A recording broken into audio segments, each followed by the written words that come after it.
Halo, Assalamualaikum warahmatullahi wabarakatuh. Kali ini Bunda Syarifah akan menyampaikan tentang bahasa Indonesia kelas 4. Lihat sekitar bab 4, yaitu meliuk dan menerjang. Oke, sebelumnya kita baca doa bersama terlebih dahulu. Bismillahirrahmanirrahim. Raditu billahi rabba wa bil islami dina wa bi Muhammadin nabiyya wa rasulah. Rabbi zidni ilma warzuqni fahma. Amin. Oke, tujuan pembelajaran kita pada saat ini adalah satu, mengidentifikasi ide pokok dan ide pendukung pada suatu paragraf atau teks. Dua, berpartisipasi aktif dalam diskusi. Tiga, melakukan wawancara dan menuliskan laporannya. Dan yang terakhir, menggunakan aduk simbol untuk tulisan. Oke, ya. Perhatikan gambar pembuka pada bab 4 ini, ya, menarik ya. Pernahkah kalian melihat atau melakukan kegiatan seperti itu? Sebutkan kegiatan yang dilakukan anak-anak di gambar tersebut. Ada yang olahraga, ada yang menari, ada yang pencak silat, ya. Ya. Kalau dilihat dari subjudulnya yang meliuk dan menerjang, kegiatan mana pada gambar yang ada gerakan meliuk dan menerjangnya? Oke. Tiganya ada ya. Ya, ada meliuknya. Nari nggak ada menerjangnya mungkin ya. Ya. Oke, pada bab sebelumnya kalian sudah belajar untuk menyimak. Menyimak berbeda dengan mendengar ya. Dalam menyimak, kalian memusatkan perhatian terhadap sesuatu yang didengar dan berusaha memahaminya. Ada beberapa cara yang akan membantu kalian untuk dapat menyimak dengan baik. Oke ya. Catat informasi penting seperti nama orang, nama tempat, tahun ya. Ketika kalian menyimak. Oke, yuk kita simak teks dikenal karena menari dengan cermat. Oke, judulnya dikenal karena menari. Indonesia memiliki banyak sekali budaya, khususnya tarian ya. Tarian itu menjadi ciri khas suatu daerah. Berikut ini dihimpun 5 desa yang terkenal dengan ciri khas tarian dan para penarinya. Yang pertama, Desa Oleh Sari di Banyuwangi, Jawa Timur yang terkenal dengan tari seblang. Tarian yang dilakukan setiap tahun ini diyakini untuk menghindarkan desa dari bahaya. Penarinya biasanya wanita dewasa yang wajahnya ditutupi daun kelapa. Penari memperagakan kegiatan membajak sawah sambil menggendong boneka mengikuti irama musik. Desa yang kedua adalah Desa Cempaka di Bali dengan tari baris. Tari ini dibawakan oleh laki-laki dewasa. Gerakannya menirukan pemuda gagah berani yang menerjang pedang medan perang. Tari baris dibedakan menjadi 2 berdasarkan jumlah penarinya. Tarian yang dibawakan seorang penari disebut tari jojor, sementara tarian yang dilakukan berkelompok disebut tari dadap. Selanjutnya adalah Desa Barikin di Kalimantan Selatan dengan tari paksa kembang. Tarian ini dibawakan oleh penari perempuan yang jumlahnya ganjil, misalnya 1, 3, 5 gitu ya. Gerakannya meliuk-liuk menggambarkan seorang putri yang sedang bermain di taman bunga. Tari paksa kembang sering dipentaskan di acara besar. Desa yang keempat, yang selanjutnya adalah Desa Situraja di Jawa Barat yang terkenal dengan tari umbul. Para penarinya adalah perempuan berkebaya, berselendang, dan memakai kacamata hitam. Gerakannya gembulai, menggoyangkan badan, dan sedikit menirukan gerakan pencak silat. Tari ini mengandung pesan bahwa perempuan juga bisa menjaga diri dengan ilmu bela diri. Desa yang terakhir adalah Desa Gigieng di Aceh.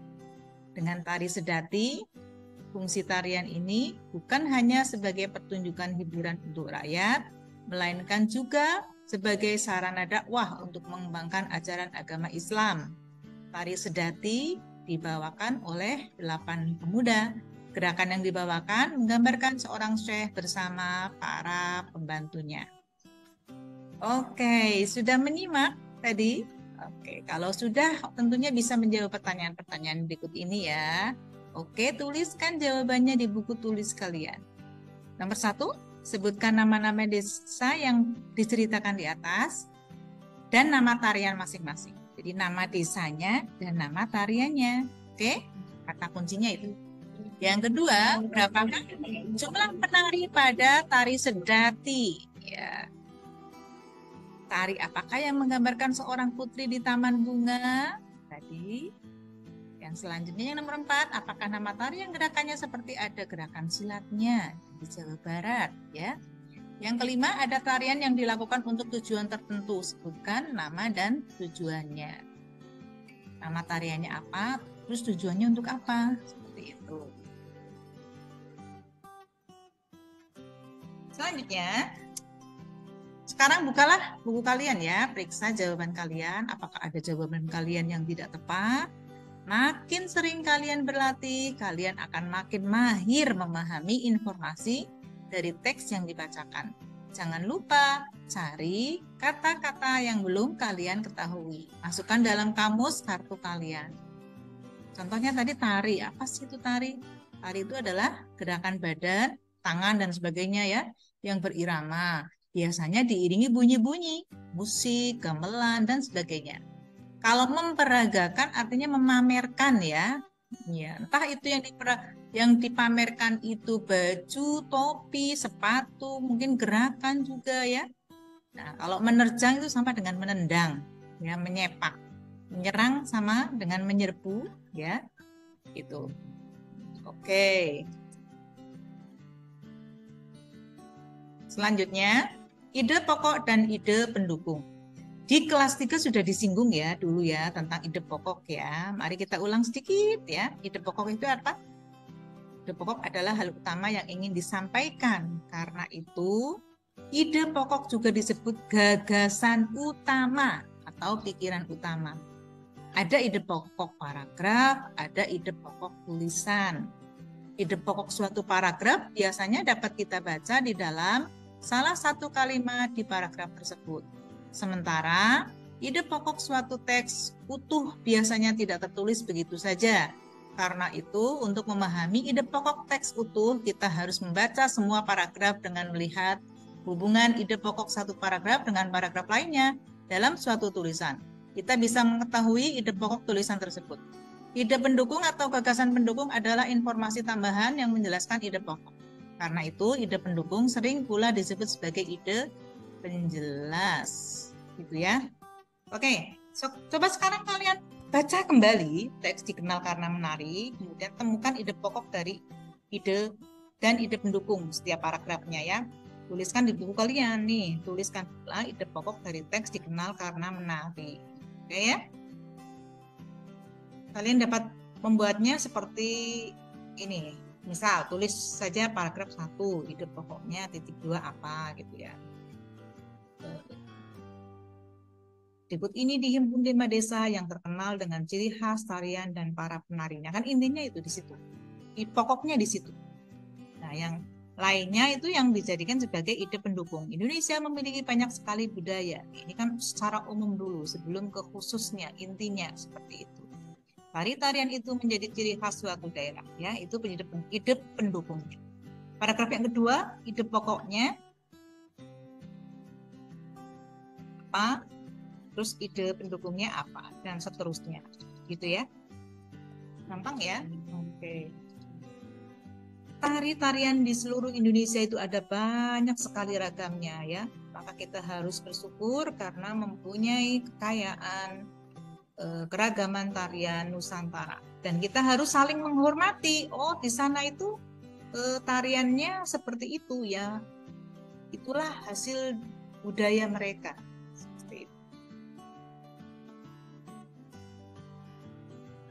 Mari cintai dan pelajari tarian Nusantara ya. Tunjukkan warna Indonesiamu. Kalimat pada poster di atas bersifat mengajak. Kalimat tersebut berusaha meyakinkan atau membujuk orang agar mau mengikuti isi atau pesan dari kalimat tersebut. Kalimat seperti ini disebut kalimat persuasif. Nah, ciri-ciri kalimat persuasif antara lain berisi ajakan, ayo, mari, gitu ya. Kemudian menggunakan tanda seru di akhirnya biasa dipakai dalam iklan atau imbauan. Sering menggunakan kata acakan seperti ayo, mari, marilah, dan sebagainya. Ditulis dengan pilihan kata yang menarik agar gampang diingat. Oke ya, silakan kalian sekarang membentuk 5 kelompok. Setiap kelompok harus membuat poster yang berisi kalimat persuasif. Pilihlah salah satu tema di bawah ini untuk poster kelompok kalian. Ajakan untuk menjaga kebersihan, ajakan untuk suka membaca, ajakan untuk mengikuti latihan menari, ajakan untuk menjaga kesehatan, dan seruan untuk membangkitkan semangat. Oke ya, semangat dalam hal apapun boleh ya. Oke. Setelah kalian membentuk kelompok yang terdiri dari 4-5 anak, rancanglah sebuah tarian sederhana. Gerakan hewan bisa menjadi sumber inspirasi kalian. Kalian juga dapat mengolah gerakan biasa menjadi tarian. Contohnya, gerakan memetik bunga, gerakan mencuci atau menjemur pakaian, atau gerakan hewan, kelinci sedang jalan, sedang lompat misalnya ya. Seru. Atau gerakan pohon tertiup angin juga bisa dijadikan sebagai gerakan tarian kan, iya ya, menginspirasi itu. Setiap kelompok bergiliran maju ke depan untuk memperagakan satu gerakan tarian. Kelompok lain menebak gerakan yang dipraktikkan kelompok tersebut, kemudian tirukan gerakannya bersama-sama, seperti tebak gerakan ya. Oke, sekarang kita akan membaca ya. Baca dulu deh ya teks berikut ini ya. Judulnya Kuat untuk Melindungi oleh Nurul Hidayati. Kak Puspita adalah seorang pesilat tangguh. Dia telah banyak meraih gelar juara di pertandingan tingkat nasional maupun provinsi. Berikut ini hasil wawancara saya dengannya. Sewaktu Kak Puspita masih kecil, awalnya dia tidak tertarik ilmu bela diri. Suatu saat dia diganggu beberapa anak yang lebih besar. Dia berusaha melawan tetapi tidak bisa karena masih kecil. Dia malah ditertawakan. Sejak itu dia memikirkan cara supaya bisa membela dirinya sendiri. Ketika masuk SMP, ada ekstrakurikuler pencak silat. Dia segera mendaftar. Ternyata belajar silat itu asyik dan seru. Kak Puspita kemudian bergabung di sebuah perguruan silat. Seru ya. Awalnya Kak Puspita ingin menguasai silat supaya bisa melawan pengganggunya. Dia berpikir untuk suatu saat membalas perbuatan para pengganggunya. Namun setelah mendalami silat, Kak Puspita jadi mengerti bahwa silat harusnya bukan untuk balas dendam. Silat justru untuk berteman dan melindungi. Kata Kak Puspita, di dalam gerakan pencak silat terkandung banyak nilai luhur. Misalnya dalam sikap pasang. Ada beberapa sikap pasang biasanya dilakukan dengan tangan dalam keadaan terbuka, bukan mengepal. Artinya silat itu bukan untuk berkelahi atau menyakiti. Kalau ada yang menyerang, hal pertama yang sebaiknya dilakukan adalah menghindar dan menangkis. Kalau dia masih menyerang, barulah kita patahkan gerakannya tanpa melukai. Manfaat yang dirasakan Kak Puspita setelah menekuni pencak silat antara lain, tubuhnya menjadi lebih sehat dan bugar, lebih mudah berkonsentrasi, dapat banyak teman, serta menjadi orang yang lebih baik. Kak Puspita menjelaskan bahwa keberhasilannya dalam pertandingan-pertandingan adalah berkat disiplin dalam latihan. Kak Puspita mengatakan bahwa ini tidak hanya berlaku pada silat. Apapun yang kita lakukan, kalau kita lakukan dengan tekun dan sungguh-sungguh, pasti akan memberikan hasil yang baik. Selanjutnya, Kak Puspita berharap bahwa anak-anak seusia saya belajar ilmu bela diri, terutama silat. Pencak silat adalah seni bela diri asli negara kita. Jadi di samping mendapatkan banyak manfaat untuk diri sendiri, sekaligus juga melestarikan budaya bangsa Indonesia. Oke, menarik kan? Coba sekarang kalian diskusikan isi teks laporan wawancara Kuat untuk Melindungi pada halaman sebelumnya. Berbicaralah dengan suara yang jelas agar pembicaraan kalian dipahami dengan baik. Gunakan pertanyaan-pertanyaan di bawah ini sebagai panduan. Satu, judul laporan di atas adalah Kuat untuk Melindungi ya. Menurut kalian, apa makna yang ingin disampaikan penulis dengan judulnya ini? Jadi kuat itu tujuannya untuk melindungi, bukan untuk membuat celaka orang lain. Seperti itu ya. Apakah kalian setuju bahwa ilmu bela diri bukan untuk berkelahi? Setuju dong ya. Jelaskan jawaban kalian ya. Apa ilmu bela diri yang ingin kalian pelajari? Mengapa?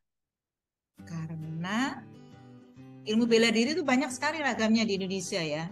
Sekarang itu ada pencak silat, ada Wing Chun, ada apalagi taekwondo ya, ada dikasih gitu ya. Mengapa?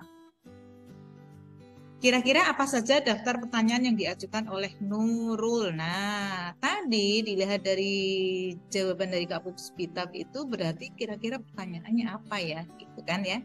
Oke, wawancara. Apa itu wawancara?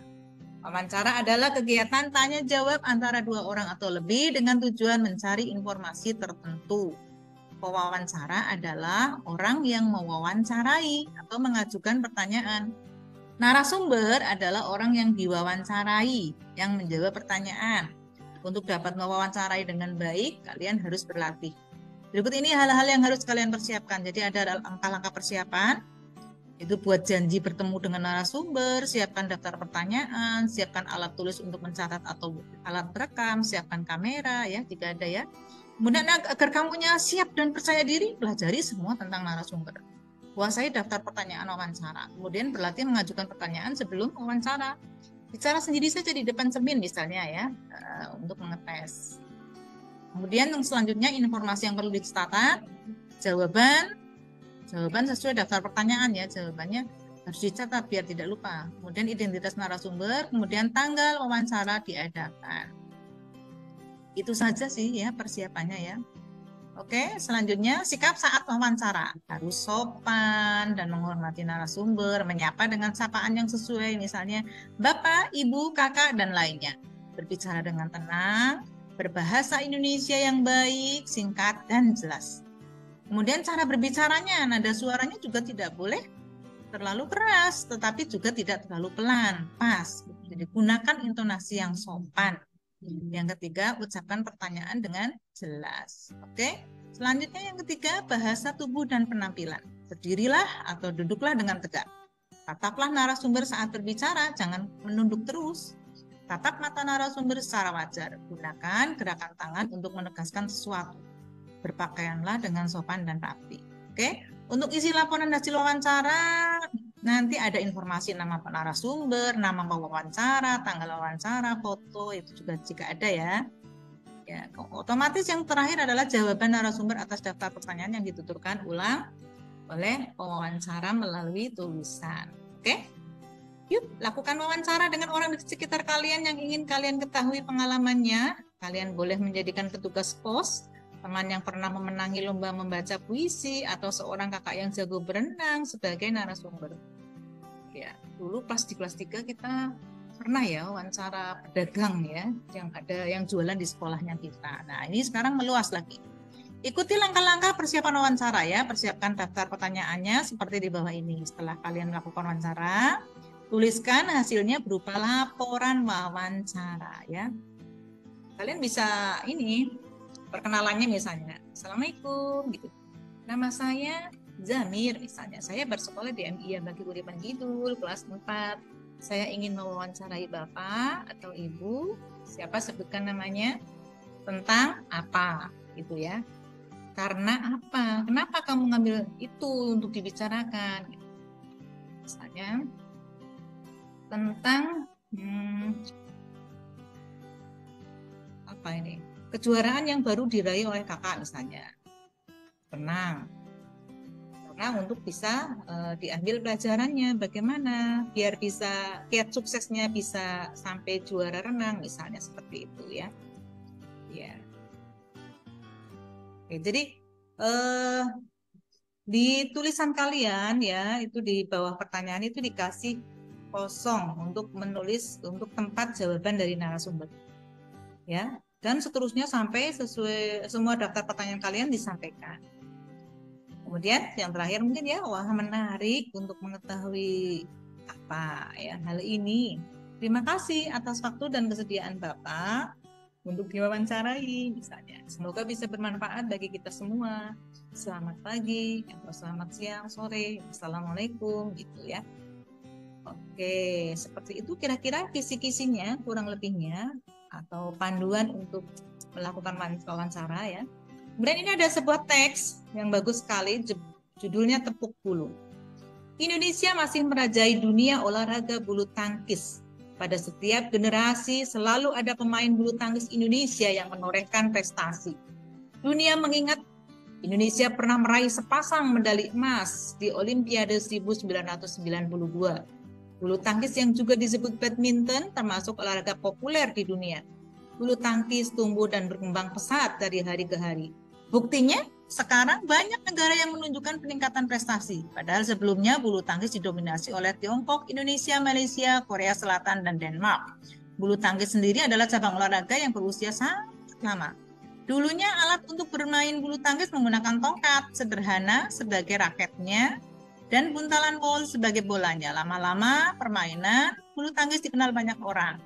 Tongkat pemukul diganti raket yang lebih modern, bola wol diganti bola dari bulu yang disebut kok. Tata cara memainkannya pun dirumuskan agar seragam. Olahraga tepuk bulu ini perlahan meniti tangga menjadi favorit dunia. Oke ya, sudah menjadi favorit dunia ya. Dalam pertandingan percobaan di Olimpiade Munich, Jerman pada tahun 1972, Indonesia mampu menyumbangkan 2 medali emas melalui pemainnya Rudi Hartono dan pasangan ganda putra Ade Chandra dan Christian Hadinata. Sejak itu Indonesia makin bersemangat mengumpulkan berbagai medali kejuaraan dalam pertandingan badminton tingkat dunia. Total ada 19 medali yang terkumpul dari pesta olahraga terbesar di dunia tersebut. Oke, ini materi kita yang selanjutnya adalah tentang majas personifikasi. Apa itu majas personifikasi? Majas itu sendiri adalah cara penyampaian melalui kiasan ya. Dipersonifikasi artinya kan diumpamakan seperti manusia. Jadi kalau majas personifikasi itu artinya jenis kiasan yang mengumpamakan benda mati dapat bertingkah laku seperti manusia. Oke, pada teks tepuk bulu terdapat beberapa kalimat yang menggunakan majas personifikasi ya.